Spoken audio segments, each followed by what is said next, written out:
বিসমিল্লাহির রহমানির রহিম। প্রিয় দেশবাসী, আসসালামু আলাইকুম ওয়া রাহমাতুল্লাহি ওয়া বারাকাতুহু। আমি লিটন চৌধুরী লন্ডন থেকে আমার জাগো দাস বিডি ইউটিউব চ্যানেল থেকে আপনাদেরকে আমার অন্তরের অন্তঃস্থল থেকে মোবারকবাদ ও শুভেচ্ছা। প্রিয় দেশবাসী, মনে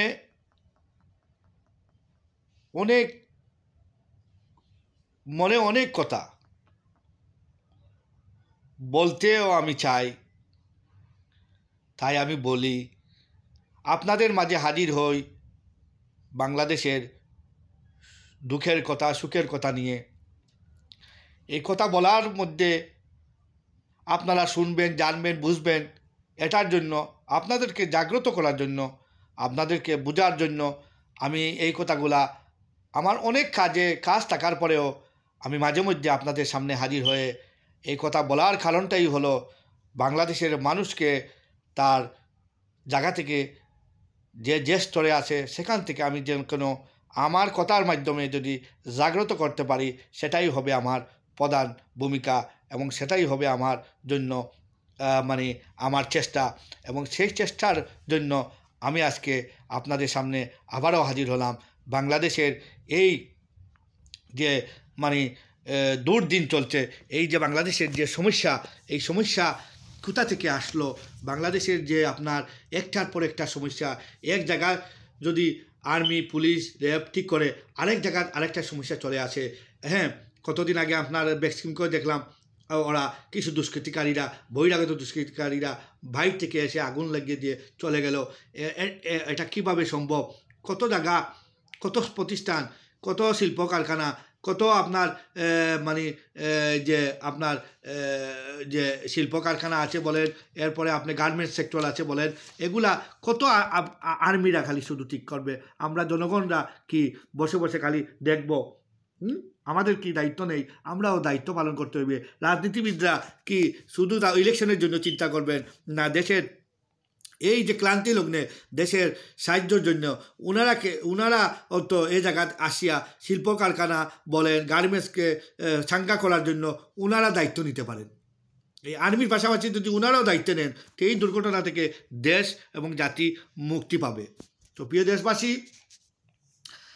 একটা মহল এই পোশাক শিল্পকে বিনষ্ট করার জন্য এবং পোশাক শিল্প খাতকে বাংলাদেশ থেকে সরিয়ে আরেক দেশে নেবার জন্য, পোশাক খাতকে কমপ্লিটলি শাটডাউন করার জন্য যে দুষ্কৃতিকারীরা যে বসে নেই, এটার জন্য তারা বিভিন্নভাবে ইন্ধন দিচ্ছে, বহিরাগত মানুষদের টাকা দিয়ে বিভিন্ন কৌশলে এখানে সেখানে আগুন লাগাচ্ছে, গার্মেন্টসকে অশান্তি করছে।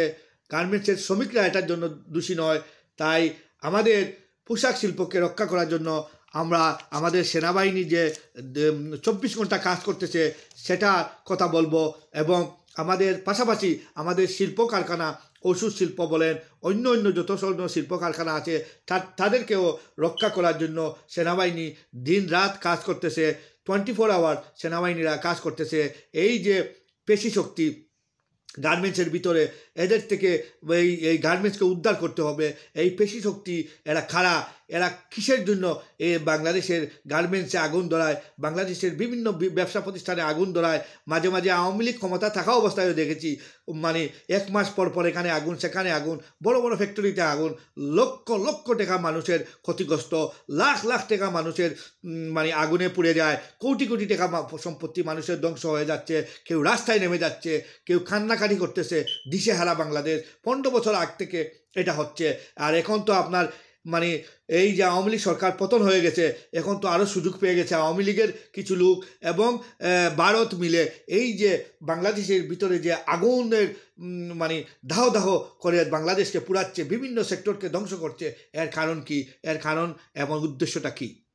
প্রিয় দেশবাসী, এই কারণ এবং উদ্দেশ্য নিয়ে আমি হাজির হয়েছি লিটন চৌধুরী আপনাদের সামনে বলবো। এবং প্রথমে আমি যে কথাটা মূল কথায় চলে আসি, পোশাক শিল্পকে রক্ষার সর্বোচ্চ অগ্রাধিকার দিয়ে কাজ করতে হবে।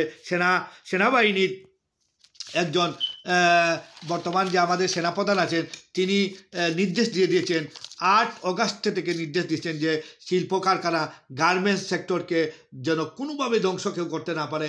এটা বাংলাদেশের একটা বিরাট মানে শক্তি, এটা বাংলাদেশের একটা মানে এখান থেকে যে মানে মনে করেন বাংলাদেশ সরকার যে ট্যাক্স পায় বা এখানে যে হাজার লক্ষ লক্ষ মানুষের যে জব, এই জবগুলা ধ্বংস করলে বাংলাদেশ অচল হয়ে যাবে। এই সেক্টরকে রক্ষা করতে হবে। শিল্প কারখানা বলেন, গার্মেন্টস সেক্টরকে ধ্বংস থেকে বাঁচাতে কী কী প্রয়োজন সেটার জন্য আজকে আপনার উনি মিডিয়ার সামনে কথা বলেছেন। উনি বলেছেন, ওনার নাম হলো মেজর জেনারেল এমডি মঈন খান। মেজর জেনারেল এমডি মঈন খান তিনি 3টা কারণ এখানে বের করেছেন।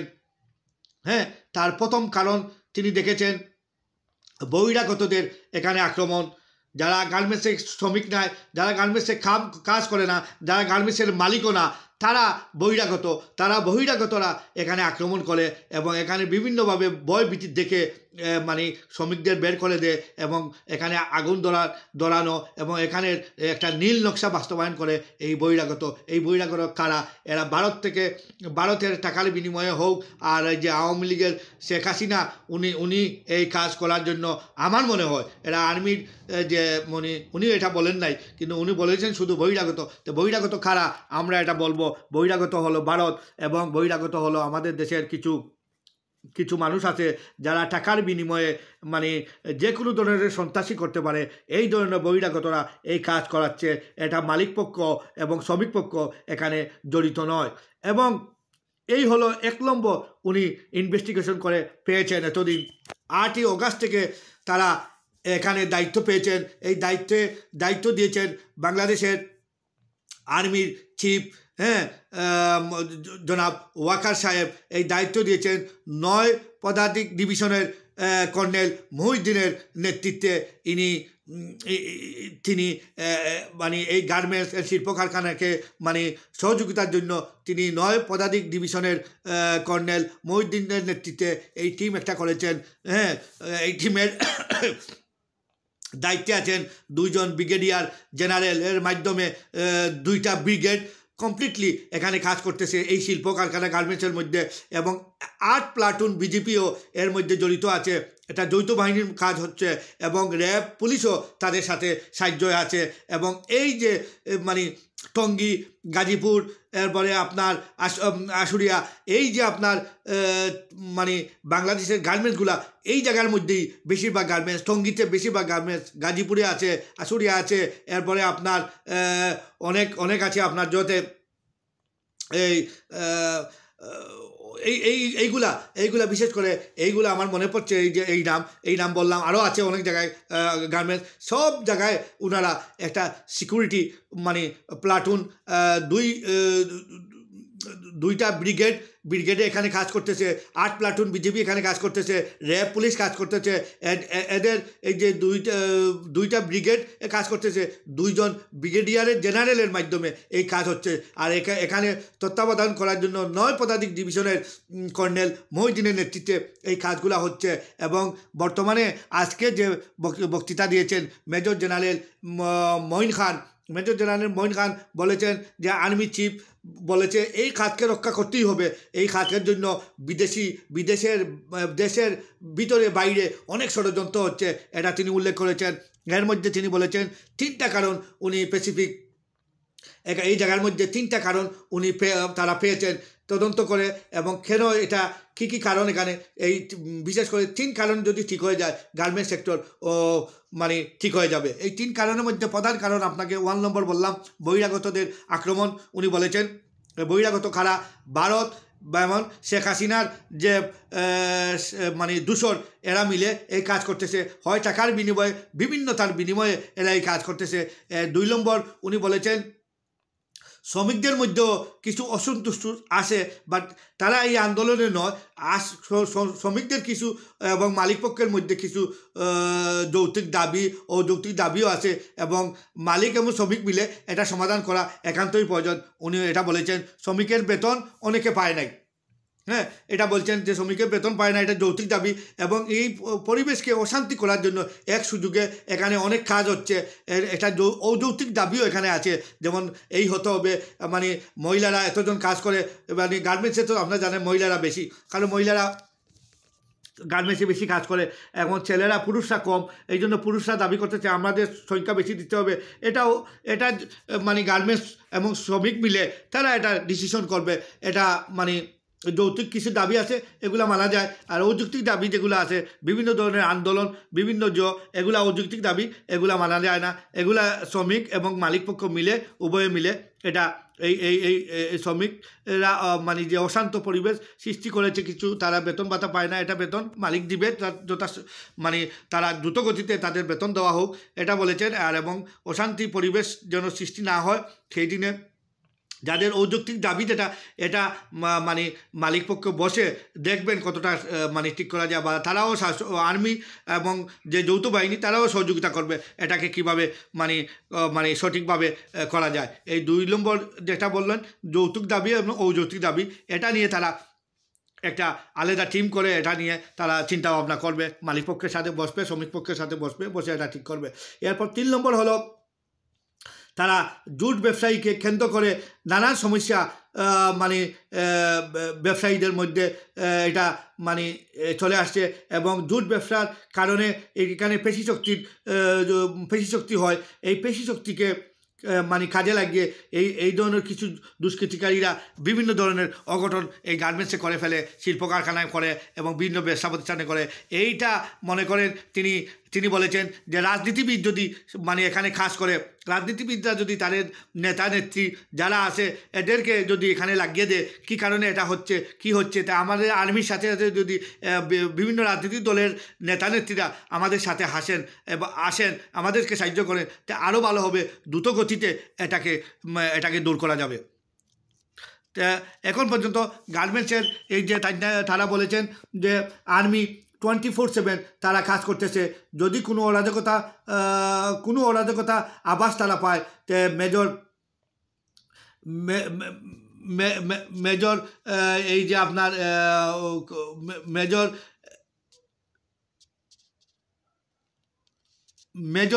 যে আপনার অরাজকতা হয় এবং মেজর ভ্যান্ডালিজম ও আর্সন এখনও বেশি হয় নাই, উনি বলছেন এটা মানে একবারে জিরো করে নিয়ে আসবেন, কখনো যে এটা হয় না, এই জন্য জিরো করে নিয়ে আসার জন্য তারা বাংলাদেশের রাজনীতিবিদদেরকে মানে তারা বলছেন তারাও এগিয়ে আসার জন্য, তারাও এখানে কাজ করতে হবে। এই সেক্টরকে, শিল্প কারখানা গার্মেন্টস সেক্টরকে বাঁচাতে হলে রাজনীতিবিদদেরও ভূমিকা অংশগ্রহণ করা জরুরি। এবং এই যে তারা মানে আর্মিরা এবং যৌথ বাহিনীরা, বিডিআরের লোক, আর্মি, এরা মিলিতভাবে এখানে কাজ করতেছে আমাদের এই গার্মেন্টস সেক্টরকে বাঁচানো একান্তই দরকার। এবং এটা ভারত বারবারই চাচ্ছে যে গার্মেন্টস ফ্যাক্টরি যেন বাংলাদেশ থেকে চলে গিয়ে সম্পূর্ণ ভারতের আন্ডারে চলে যায়, এটাই ভারত চাচ্ছে। এই জন্য গার্মেন্টসে বারবার আক্রমণ, হামলা, বিভিন্নভাবে আগুন পুরানো, কোটি কোটি টাকার ক্ষতি এখানে গার্মেন্টসে করানো হয়। গার্মেন্টসে করানোর কারণে বাংলাদেশ পোশাক খাত ওয়ার্ল্ডের বিভিন্ন জায়গায়, আপনারা লন্ডনে, আমেরিকানে, বিভিন্ন দেশে এই বাংলাদেশের কাপড় বিভিন্ন বড় বড় মার্কেটে, বাংলাদেশের কাপড় বিখ্যাত। এই কাপড় মার্কেট, এই যে আপনার গার্মেন্টসটা যদি নষ্ট হয়ে যায়, হাজার হাজার শ্রমিক বেকার হয়ে যাবে, লক্ষ লক্ষ শ্রমিক বেকার হয়ে যাবে। বাংলাদেশ তার যে একটা এখান থেকে বাংলাদেশ সরকারও একটা বিরাট ধরনের ট্যাক্স পায়, সেই ট্যাক্স থেকে বাংলাদেশ সরকারও বঞ্চিত হবে এবং দেশ এটা রসাতলে চলে যাবে। এটা চাচ্ছে ভারত। এবং আমরা দেশের মানুষ যদি আমরা বুঝি না, আমরা দেশ কিছু টাকার বিনিময়ে আমরা যে দুষ্কৃতির মতো কাজ করি, বহিরাগত তো এসে এখানে এ কাজ করতে পারবে না, আমাদের দেশের মানুষ দিয়ে এ কাজ করানো হয়। এই কাজ কেন আমরা দেশের মানুষ করে কিছু টাকার জন্য, এটা আপনারা রাজনীতিবিদ, পুলিশ, বিডিআর, আর্মি সবাই মিলে এটা অনুসন্ধান করে এদেরকে ধরুন, এবং এরা যেন কোনো ধরনের দুষ্কৃতিকারী, বহিরাগত কোনো আক্রমণ যেন গার্মেন্টসে, শিল্প কারখানায় না হয়, সেটার জন্য আর্মির যে মেজর জেনারেল মঈন খান তাই না আজকে যে কথা বলেছেন, তার কথাটা আমার অনেক সুন্দর লেগেছে এবং শেষ পর্যন্ত উনি বলেছেন পোশাক শিল্পকে রক্ষা করার জন্য, এবং শুধু পোশাক শিল্প নয়, শিল্প কারখানা যারা আছে, যেমন ওষুধ কারখানা বলেন, অন্য যত শিল্প কারখানা আছে সবটিকে রক্ষা করার জন্য তিনি বলছেন আমরা সর্বোচ্চ অগ্রাধিকার দিয়ে কাজ করব। সেনাবাহিনী এতে মানে ন্যূনতম কোনো ছাড় দিবে না। সেনাবাহিনী তার ফোড়াদমে কাজ করে যাচ্ছে এবং সেনাবাহিনী কাজ করার কারণে এখন পর্যন্ত অনেক সমস্যা, ভ্যান্ডালিজম হলো, অনেক আগুন লাগলো, অনেক আর্সন হলো, এইসব থেকে সেনাবাহিনীর কারণে এখনও বেঁচে যাচ্ছে। অরাজকতা সৃষ্টি করার জন্য তারা দিনভর কাজ করছে, সেটাও সেনাবাহিনীর যে মেজর জেনারেল তিনি বলেছেন সেটাকে রুখে তারা দিয়েছে অলরেডি। এখন বহিরাগতরা আর গার্মেন্টসের ভিতরে আসতে পারবে না, বহিরাগতরা গার্মেন্টসের ভিতরে ঢুকতে পারবে না। সেই জন্য এই যে মেজর জেনারেল মঈন খান বলেছেন আমরা মানে এখন নিরাপত্তা দিচ্ছি, কে গার্মেন্টসের শ্রমিক গার্মেন্টসের ভিতরে ঢুকবে, শ্রমিকের আইডি তারা চেক করে গার্মেন্টসের ভিতরে ঢুকাচ্ছে এবং গার্মেন্টস থেকে এরা বার হচ্ছে। আজ থেকে কমপ্লিটলি যে গার্মেন্টস সেক্টর মানে কাজ শুরু হয়ে গেছে এবং গার্মেন্টস সেক্টর যে বন্ধ আন্দোলন সব কিছু ওনারা ঠিক করে দিয়েছেন। এখন শুধু আরও কিছুদিন ওনারা যতদিন পর্যন্ত প্রয়োজন হবে আইন শৃঙ্খলা বাহিনী, ততদিন পর্যন্ত আর্মিও থাকবে। দেশের জনগণ যতদিন চাইবে, ব্যবসা প্রতিষ্ঠানের মালিকরা চায় যদি, শ্রমিকরা চায় যদি, আর্মি আরও থাকবে। আর্মির এই যে আপনার মেজর জেনারেল মঈন খান তিনি এটা বলেছেন এবং আমিও মনে করি আর্মি এখনও বাংলাদেশে আরও থাকা প্রয়োজন। যতদিন এই গভর্নমেন্ট মানে তত্ত্বাবধায়ক গভর্নমেন্ট আছে, মানে ইলেকশন না হওয়া পর্যন্ত আর্মি মাঠে থাকতে হবে, নতুবা আমাদের দেশে আরও সমস্যা করবে ভারত। এবং এটার জন্য ভারত উঠে পড়ে লেগেছে এবং এটার ভারতকে কার্যকরী করার জন্য, আমাদের দেশকে অকার্যকর রাষ্ট্র বানানোর জন্য এটা শেখ হাসিনার মদদে ভারত এটা করে যাচ্ছে এবং শেখ হাসিনা ভারতকে কমপ্লিটলি তথ্য দিচ্ছে, কোথায় কী আছে না আছে সব কিছু হাসিনা জানে। শেখ হাসিনা বাংলাদেশের প্রধানমন্ত্রী, সাবেক অবৈধ প্রধানমন্ত্রী ছিল। এই অবৈধ প্রধানমন্ত্রী বাংলাদেশের ভিতরে বাইরে কী আছে না আছে তাই সব কিছু জানে এবং বাংলাদেশের সম্পূর্ণ তথ্য ভারতের কাছে প্রচার করছে, ভারতের কাছে জানিয়ে দিচ্ছে কোথায় গার্মেন্টস, কোথায় কী আছে না আছে সব কিছু ভারতে বলে দিচ্ছে। এবং ভারত এই সুযোগে বাংলাদেশের কিছু মানে বহিরাগতদের নিয়ে টাকার বিনিময়ে এই ধরনের মানে নেশার মতো খেলে মানে মানুষকে কিভাবে অত্যাচার করবে, কিভাবে গার্মেন্ট জ্বালাবে, কিভাবে ঘরে ঘরে আগুন লাগাবে, সেটার জন্য ভারত এবং শেখ হাসিনা মিলে কাজ করতেছে। শেখ হাসিনা হলো গিয়ে যখন তোমরা আমাকে দেশ থেকে বাইর করে দিচ্ছ, আমি পালাইয়া যখন দেশ থেকে আইছি, তোমরা আমারে মারতায় আসলায়, জানে মাইলিতে আসলায়, সেই থেকে আমি বাঁচিয়ে আইছি, আমিও বাংলাদেশে একদিন শান্তি থাকতে দিব না। এই তার মানে অভ্যাস হয়ে গেছে। এটা বলছে আমিও আমার যখন সবাইকে তোমরা মেরেছ, আমি 15 বছর তোমরা গুম খুন করেছি, কুমড়া উঠে কীভাবে আমি স্টিম রুলার চালিয়েছি, এখন আমাকে তোমরা শেষ পর্যন্ত তোমরা থাকতে দাও নাই। ভারতে যখন পালিয়ে গেছি তারপরেও তোমরা নানানভাবে আমার কথা বলছো, আমিও তোমাদের 1 মিনিটের জন্য ঘুমাইতে তোমাদের দিব না। তো আমারও যখন ঘুম হচ্ছে না তোমরাও ঘুমাতে পারবে না। এই অঙ্গীকার, এই হিংসা নিয়ে শেখ হাসিনা ভারতে চলে গেছে এবং ভারতে গিয়েও এই হিংসার বহিঃপ্রকাশ সে ঘটাচ্ছে এবং ভারতের বাংলাদেশের যত মানে বড় বড় সেক্টর আছে সেই সেক্টরগুলি ধ্বংস করলে বাংলাদেশ ধ্বংস হয়ে যাবে, সেটা মনে করছে শেখ হাসিনা। আসলে আমরা যদি সব এক হয়ে যাই এটা করতেই পারবে না। আমাদের সেনাবাহিনী, আপনারা কখনো সেনাবাহিনীর বিরুদ্ধে কথা বলবেন না। সেনাবাহিনীরা, আমি মনে করি সেনাবাহিনী বাংলাদেশের উজ্জ্বল নক্ষত্র। সেনাবাহিনী বাংলাদেশের সব বিপদে ঝাঁপিয়ে পড়ে। সেনাবাহিনী বাংলাদেশের বন্যা চলে আসলে সেনাবাহিনী কীভাবে ঝাঁপিয়ে পড়ে এটা আমার নিজের চোখে দেখা। সেনাবাহিনীকে আমি সবসময় স্যালুট দেই, কারণ সেনাবাহিনী আমাদের দেশের উজ্জ্বল নক্ষত্র। এদেরকে বিরুদ্ধে কেউ যদি কথা বলে আমার অনেকটা রাগ হয়ে যায়, আমি অনেকটা মানে চাই এই মুহূর্তে গিয়ে আমি বিক্ষোভ প্রদর্শন করব। কেন সেনাবাহিনীর বিরুদ্ধে কথা বলবেন আপনারা? সেনাবাহিনী আছে বলেই, সেনাবাহিনী সুস্থ আছে বলেই শেখ হাসিনা এই দেশ থেকে পালিয়ে যেতে পেরেছে। নতুবা সেনাবাহিনী যদি জনগণের বিরুদ্ধে চলে যেত আপনারা কিছুই করতে পারতেন না। আপনারা আবার সেনাবাহিনীর বিরুদ্ধে কথা বলেন। এই গার্মেন্টস সেক্টরকেও সেনাবাহিনী রক্ষা করবে ইনশাআল্লাহ, সব জায়গায় সেনাবাহিনী রক্ষা করবে। কিন্তু এই মুহূর্তে চক্রান্ত চলছে চতুর্দিক থেকে। এটাই চক্রান্ত মোকাবেলা করতে হলে সব রাজনৈতিক দলকে এক হতে হবে। বর্তমানে বিএনপি আর জামাত তারা তাদের ইলেকশন নিয়ে তারা মারামারি করতেছে, তাদের মধ্যে এখনও মিল নাই। তারা এখন হলো গিয়ে প্রথমে দেশ সংস্কার করা হোক, এরপর ইলেকশন, এরপর সেনাবাহিনী মাঠে এখনও থাকবে, ইলেকশন পর্যন্ত সেনাবাহিনী মাঠে থাকে, এরপরে সেনাবাহিনী বেরাকা যাবে। এর আগ পর্যন্ত সেনাবাহিনী বেরাকে যাবে না, এবং ছাত্র জনতাও মাঠে থাকবে।